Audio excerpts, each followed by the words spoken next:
आइए सुनिए, देखिए, समझिए सनातन सत्य।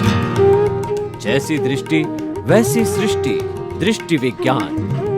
कुदरत, कुदरती रचना एवं कुदरत के कानून से शाश्वत सुख की प्राप्ति। जोधपुर के परम पूज्य महात्मा उपासक प्रोफेसर डॉक्टर सोहन राज तातेड़ के निर्देशन में सनातन सत्य। जैसी दृष्टि वैसी सृष्टि, दृष्टि विज्ञान। एक बहुत बड़ा प्रश्न जो रोजमर्रा के जीवन में हर व्यक्ति के साथ घटित होता है और वो हर व्यक्ति उसका सलूशन चाहता है कि मैं बहुत कुछ करता हूँ, परिश्रम करता हूँ। परिश्रम करना ही कहते हैं, लोग कहते हैं कि तू पुरुषार्थ करता नहीं, कैसे आगे बढ़ेगा, फला व्यक्ति कहाँ पहुँच गया, ऊपर पहुँच गया, दुनिया का नंबर 1 हो गया और तू योग्यता रखता नहीं होता। मैं करता हूँ, लेकिन सारे प्रयास करने के बाद भी मैं चाहता हूँ वह हो नहीं रहा है। तो स्वामी जी, हम चाहते हैं, वैसा होता क्यों नहीं है? इसके पीछे क्या लॉजिक है? अध्यात्म विज्ञान सनातन सत्य की तरफ से लॉजिक दीजिए इसका। देखो, बहुत सहज और सरल बात यह है कि प्रिंसिपल समझो, हम इस दुनिया के अंदर अपनी मर्जी से कुछ करने के लिए आए हैं, वो बात ही भ्रांति है। हर व्यक्ति की बात, चाहे राम है, चाहे कृष्ण है, चाहे महावीर है, अपनी मर्जी से कुछ भी कर सकते नहीं हैं और आम आदमी भी नहीं कर सकता है। हाँ, हर व्यक्ति अपने अपने संजोगों के मुताबिक प्रयास कर सकते हैं, हम इसमें मना नहीं करते हैं।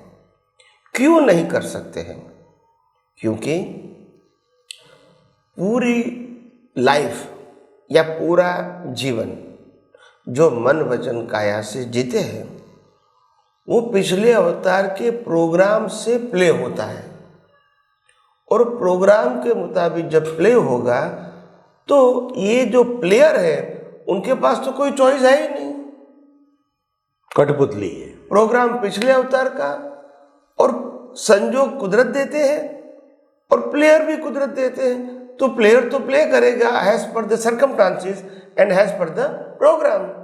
उनकी मर्जी से कुछ कर सकते हैं, वो रिलेटिव सत्य हो सकता है, सनातन सत्य नहीं हो सकता है। दूसरी बात, हम इस दुनिया में कुछ पाने के लिए आए हैं और कुछ खोने के लिए आए हैं। ये बात रिलेटिव सत्य हो सकती है, सनातन सत्य नहीं हो सकती है। क्योंकि हम इस दुनिया में कुछ पा भी नहीं सकते हैं और कुछ खो भी नहीं सकते, क्योंकि न हमारा था, न हमारा है और न हमारे पास रहेगा। शरीर भी छोड़ के जाना है और शरीर के साथ जुड़ा हुआ सत्ता, संपत्ति, संबंध, साधन भी छोड़ के जाना है। और इसलिए कुछ पाना खोना वो सब्जेक्ट ही नहीं है। खोना तब होगा जब कुछ लेकर गए और चला गया, पाना तब होगा जब कुछ पाया है जो आप लेकर जाओगे। दोनों में से एक भी संभव नहीं है। और इसीलिए जीवन क्या है? आखिर पाना नहीं है, खोना नहीं है, तो क्या है? जीवन कर्मों को खपाने की एक लाइफ है। जो कर्म हमने पिछले अवतार में किया है उसका रिजल्ट के रूप में भुगतान करना, यही हमारा जीवन है। और ये भुगतान करते करते समय अगर हम कोई भी अवस्था को राग द्वेष से कहो, अहंकार से कहो, बुद्धि से कहो, माया या मोह से कहो, हम इसको स्वीकार नहीं करेंगे और दूसरे भाव करेंगे, तो फिर इससे नया कर्म बनेगा। तो नया कर्म बनेगा तो फिर नई लाइफ और नए संजोग भी मिलेंगे। तो इम्पोर्टेंट बात यह है कि who is powerful in this world, ये दुनिया में सबसे शक्तिशाली कौन कहेंगे? किसको कहेंगे? जिन्होंने बहुत सारी संपत्ति प्राप्त किया, इनको शक्तिशाली कहेंगे। जो राजा महाराजा राष्ट्रपति चक्रवर्ती बनते, इनको शक्तिशाली कहेंगे। जिन्होंने हजारों युद्ध के ऊपर विजय प्राप्त किया, इनको शक्तिशाली कहोगे। जो लाखों लोगों को वशीभूत कर सकते हैं, आकर्षित कर सकते हैं, अपने कंट्रोल में ले सकते हैं, अपने अंडर में ले सकते हैं, क्या इनको शक्तिशाली कहोगे? शक्तिशाली किसको कहोगे दुनिया में? तो शक्तिशाली ये होता है कि दुनिया की जो भी चीज शरीर के साथ जुड़े हुए मन वचन काया, उनसे मिली हुई सत्ता, संपत्ति, संबंध और साधन जो शरीर को मिलता है, ऐसी सभी अवस्थाओं जो अपने ज्ञान दर्शन से देखकर कोई भी अवस्था इसको आकर्षित नहीं करती है, वो सबसे शक्तिशाली है। कुदरती रचना देखने वाला। हाँ, आकर्षित क्यों नहीं होता है? क्योंकि उसको मालूम है कुदरत की है।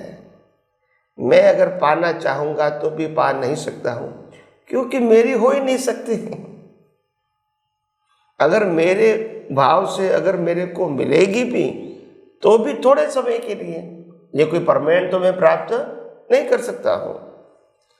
इसीलिए दुनिया में शक्तिशाली लोग ये हैं जो दुनिया की कोई भी अवस्था से अपने ज्ञान दर्शन को विचलित नहीं होने देता, स्थिर रखता है, और वही आध्यात्म विज्ञान में ऊंचाई की ओर जाने की एक प्रक्रिया है, आगे बढ़ने का एक रास्ता है, और ब्रह्मांड के रहस्य को अनुभव करने की एक मेथड है। जब आप स्थिर होंगे, अवस्थाओं में आपका ज्ञान दर्शन स्थिर होगा, तभी आप आध्यात्मिक प्रगति कर सकते हैं। जब आप अवस्था से मय हो गए तो आध्यात्मिक प्रगति संभव नहीं है, राग द्वेष पाप पुण्य संभव है। तो बात ये है, कुछ पाना कुछ खोना, भले ही हमारा सामाजिक जीवन, व्यवहारिक जीवन हो सकता है, हम इसको मना नहीं करते हैं, मगर आपको ऐसे ही बाह्य जीवन के साथ अगर आपकी दृष्टि में कोई सही विज्ञान मिल जाता है तो फिर आपकी आध्यात्मिक प्रगति सरल होती है, और बाह्य जो मन वचन काया से जुड़े हुए संजोग हैं वो आपको अंदर ज्ञान दर्शन को इफेक्ट नहीं कर सकते, और आपकी स्थिरता बनी रहती है। मन वचन काया के आदि व्याधि उपाधि के संजोगों में भी आपको अंदर समाधि बनी रहेगी। तो इसीलिए मैं कहता हूँ, यह आध्यात्म विज्ञान इस कलयुग के अंदर जो खुला हुआ है, कुदरत की मेहरबानी से ही खुला हुआ है, मगर जो खुला हुआ है नॉर्मली ये विज्ञान सतयुग में ही होता है, कलयुग में नहीं होता है। कलयुग के अंदर तो जो विज्ञान होगा वो करोमि करोसी और करोति का होगा, और सतयुग में जो बात होगी वो चाहे पाप पुण्य और प्रायश्चित की होगी। सतयुग में जो बात होगी वो पुण्य उपार्जन करके अच्छा इंसान बनना या तो देवलोक प्राप्त करना, ऐसी होगी। नरक लोक और पशु लोक प्राप्त नहीं करना, उसके लिए जागृत होना, उसके रेफरेंस से बात होगी। कोई व्यक्ति सनातन सत्य की बात इतनी सरल सहज भाषा में कलयुग में नहीं कर सकते हैं। ये तो कुदरत ने शक्ति दिया है तो कुदरत की ही शक्ति। इसको अनुभव करने की जो दृष्टि खुली हुई है, और हो सकता है कुदरत ने इस शरीर को लायक समझा होगा तभी ये दर्शन खुला हुआ है। ये कोई फिजिकल प्रक्रिया से खुलता नहीं है। ये कितने व्यक्तियों की कितना अवतारों से परिश्रम होगा कि ब्रह्मांड के रहस्य को जानना है, समझना है, कुदरत के कानून को जानना है, दुनिया कैसे बनी वो जानना है, ये मन वचन काया कैसे बना, कैसे चलता है वो जानना है, ये कर्म और कर्म फल क्या है वो जानना है डीपली, सैद्धांतिक रूप से। उसमें ये कुदरत का संचालन क्या है वो जानना है, ये शरीर का क्रिएटर ऑपरेटर कौन है, डिस्ट्रॉयर, वो जानना है। तो ये सब इच्छाएं कहो या ये सब हमारी हमारी सोच कहो, ये कहीं अवतारों से मनोमंथन के रूप में चलती रही होगी और इस अवतार में ये सब खुला हो गया, यानी दिखने लगा सिद्धांत के रूप में, और देखने लगा, धीरे धीरे अनुभव में भी आ गया। और जब दूसरे को बताते हैं ये विज्ञान और वो भी दृष्टि से उपयोग करते तो उनको भी अनुभव होता है, क्योंकि ये तो सनातन सत्य है, ये कोई व्यक्ति का सत्य नहीं है। कोई भी व्यक्ति H2O मिलाएंगी तो पानी होगा, इसमें किसी की मोनोपोली नहीं होगी। हाँ, जिसने विज्ञान ढूंढा है इनको रिस्पेक्ट जरूर करेंगे, मगर ये तो जो भी है वो सनातन सत्य है, उन्होंने बताया तो वो हमारे लिए उपकारी है। तो इसीलिए कहा आध्यात्म विज्ञान में आप भी आगे बढ़िए और समझने की कोशिश करें और आपका खुद का जीवन भी मंगलमय बनाएं। स्वामी जी आपका बहुत बहुत धन्यवाद। स्वामी जी, अब मैं गहन प्रश्न करना चाहता हूँ कि आपने हर बार आप बताते हैं कि दृष्टि के अंदर सनातन सत्य को बिठाओ। सनातन सत्य का अर्थ है कि ज्ञान दर्शन को फिट करो, और दृष्टि में अगर फिट कर लिया ज्ञान दर्शन तो ज्ञान दर्शन सम्यक भी होता है और मिथ्या भी होता है।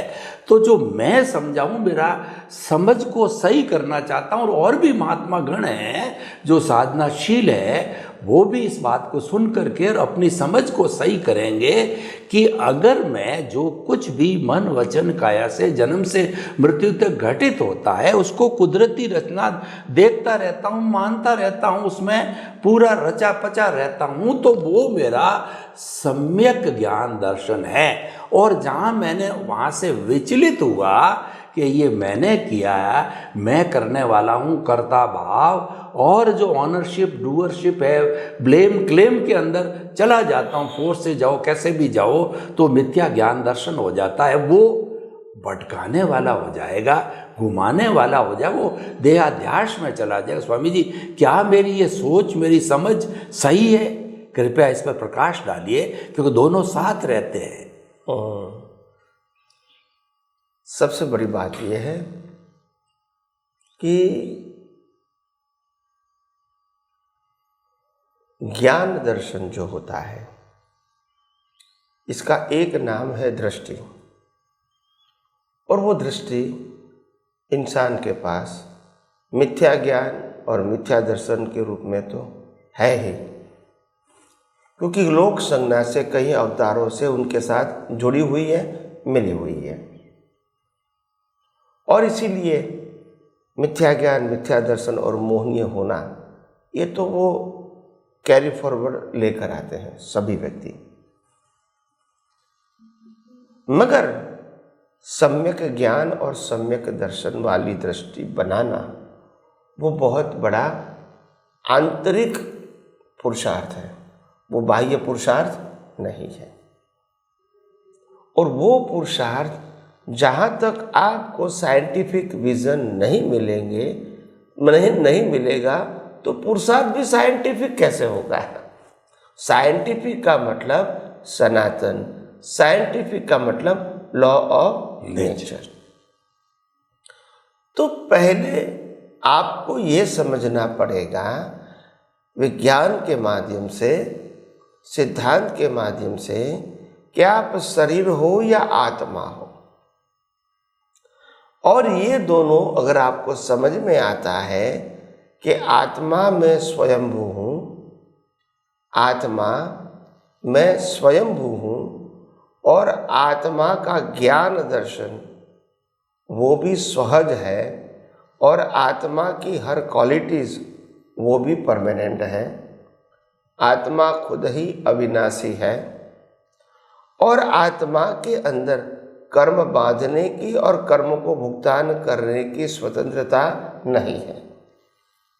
आत्मा की हाजिरी से कर्म बंद होते हैं और कर्म की भुगतान होती है, आत्मा कर्म बंद नहीं कर सकता है। एक महाशय ने बहुत साल पहले जैन साधु ने प्रश्न किया था कि कर्म बंद तो आत्मा ही करता है और इसीलिए उनको जन्म मरण भी लेना पड़ता है, शरीर का तो जन्म मरण होता नहीं है। तो आप आत्मा जो है वो कर्म बंद नहीं कर सकती है, या कर्म के भुगतान नहीं कर सकती है, ऐसा आप क्यों बताते हैं? तब मैंने कहा, अगर आत्मा के अंदर कर्म बांधने की क्षमता होती तो फिर वो सिद्ध क्षेत्र में जाके भी कर्म बांध सकते थे। आत्मा तो वही का वही है। अगर आत्मा में शक्ति होती तो कहीं भी बांध सकता है, मगर ऐसा नहीं है। आत्मा की हाजिरी में अज्ञानता के माध्यम से आप कर्म को चार्ज कर सकते हैं और कुदरत इसको डिस्चार्ज करने का संयोग देते हैं।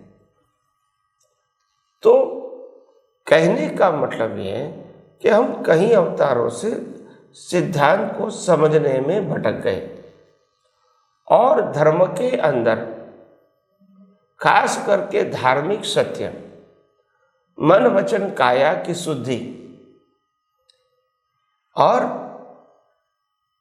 ऐसा भाव करो ताकि आपको जीवन अच्छा मिले, सरल मिले, पुण्यबंध होवे, ये सब सोच होने के नाते जो सनातन सत्य का विज्ञान जो वास्तव में अस्तित्व है मगर वो ढक गया, कवर हो गया, और होते हुए भी आम आदमी उसके ऊपर सोचना बंद कर दिया।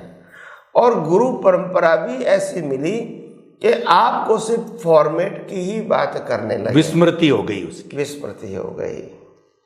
और ये आध्यात्म विज्ञान के माध्यम से वो ही विज्ञान जो हाइड हो गया था वो रीओपन हुआ है। क्या हुआ है? रीओपन। ये कोई नया विज्ञान नहीं है।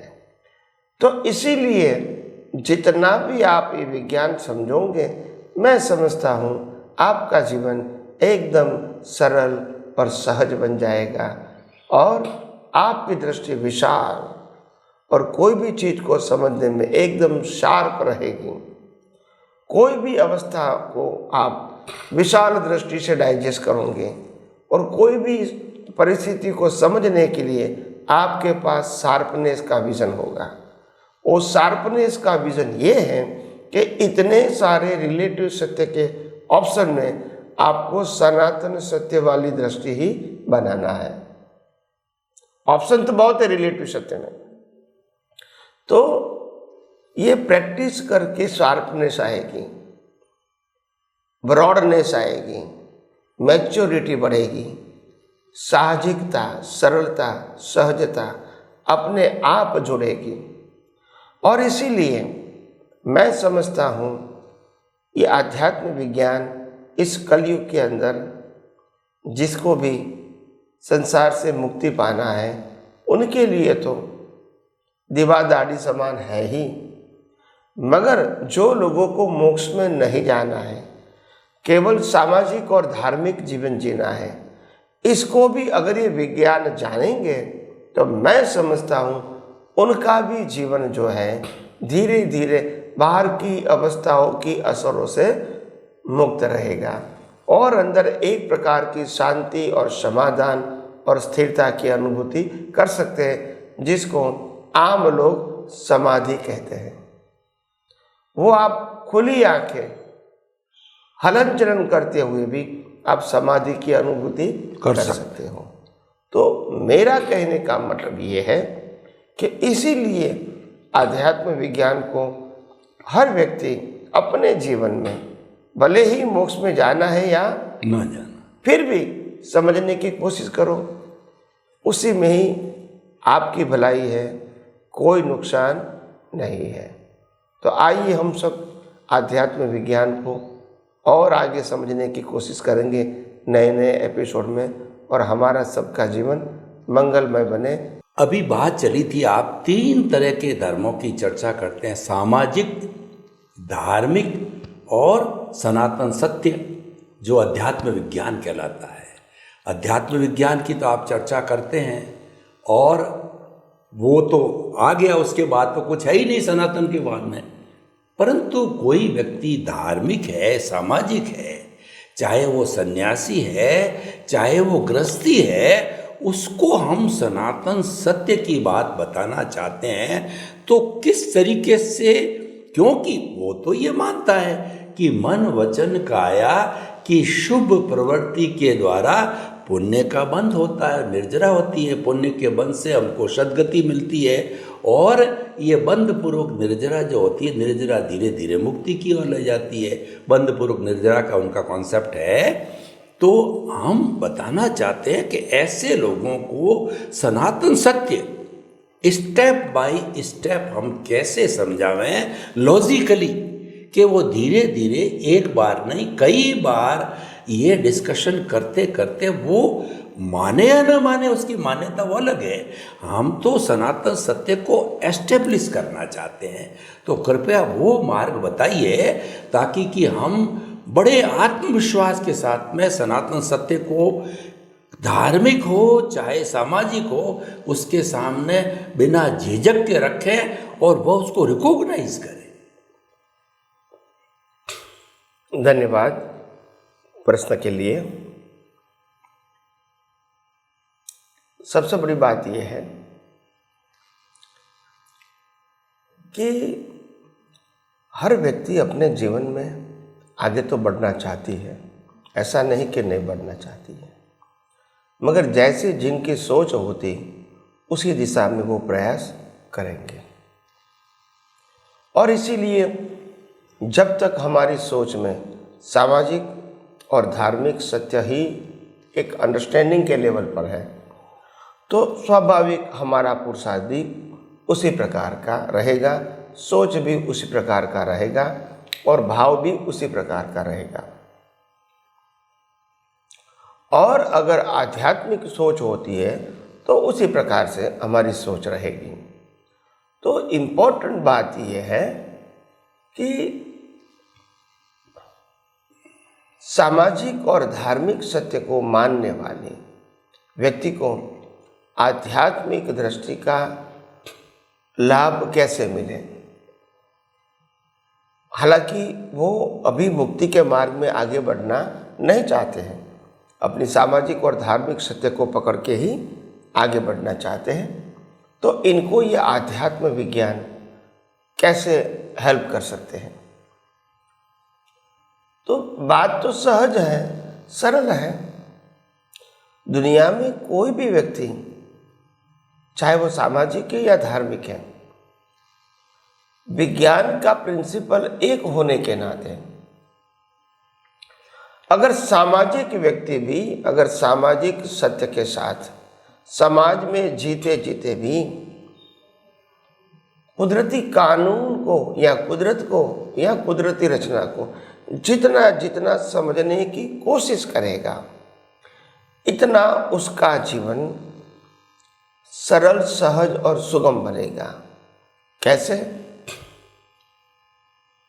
कि भले ही इसको संसार में सामाजिक जीवन जीना है, सोशल लाइफ, मगर लाइफ के अंदर प्रॉब्लम तो आएंगे, तो वो प्रॉब्लम उसको प्रज्वल खड़ा करेंगे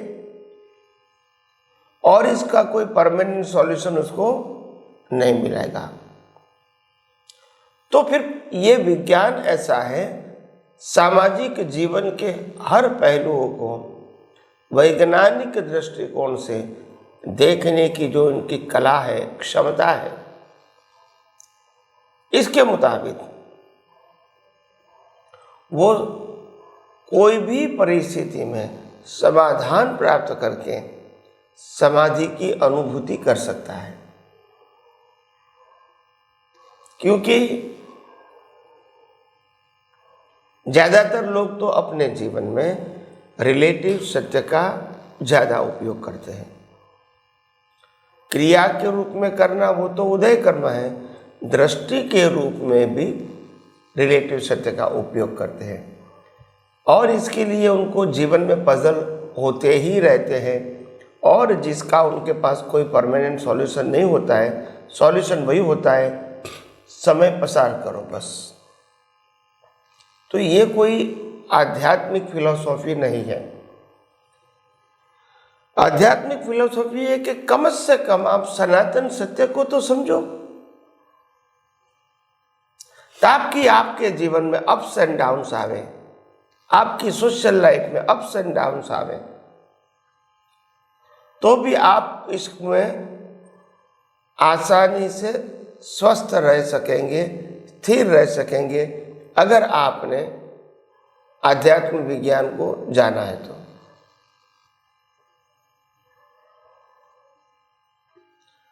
और जो धार्मिक व्यक्ति हैं, जो खास करके रिचुअल्स को फॉलो करती है, इसको भी अपने जीवन में धार्मिक क्रिया करना और न करना, ऐसे संजोग आएंगे जो करना चाहते हैं वो नहीं कर सकेंगे, और नहीं करना चाहते हैं तो करना पड़ेगा। ये परिस्थितियों के अंदर उनके पास कोई ठोस सॉल्यूशन नहीं है। तो ये विज्ञान आपको ठोस सॉल्यूशन देता है कि आपके मन वचन काया से जुड़ा हुआ जीवन वो आपका जीवन नहीं है, वो जीवन टोटली परिणाम है। और आज शरीर और शरीर की अवस्थाओं का कंट्रोलर कुदरत है। तो इसमें हम ज़्यादा फोकस करेंगे तो भी हमारे पास और कोई सॉल्यूशन नहीं होगा। तो बेटर हम कुदरत और कुदरती कानून और कुदरती रचना को जानें, और हमारे मन वचन काया की जो अवस्था है और उसके पीछे जो हमारी जो सोच है ज्ञान दर्शन की, वो इतनी सही, सटीक और स्थिर बनाए ताकि अवस्था आती जाती रहे, हमको असर न हो। और यही कला आप प्राप्त कर सकते हैं, यही उपयोग आप विज्ञान का कर सकते हैं। मैंने पहले भी कहा है बार बार कि सामाजिक, धार्मिक और आध्यात्मिक सत्य को समझने के लिए यूनिवर्सल ट्रू साइंस जानना जरूरी है, और तीनों लेवल पे काम में आता है, क्योंकि साइंस तो एक ही है।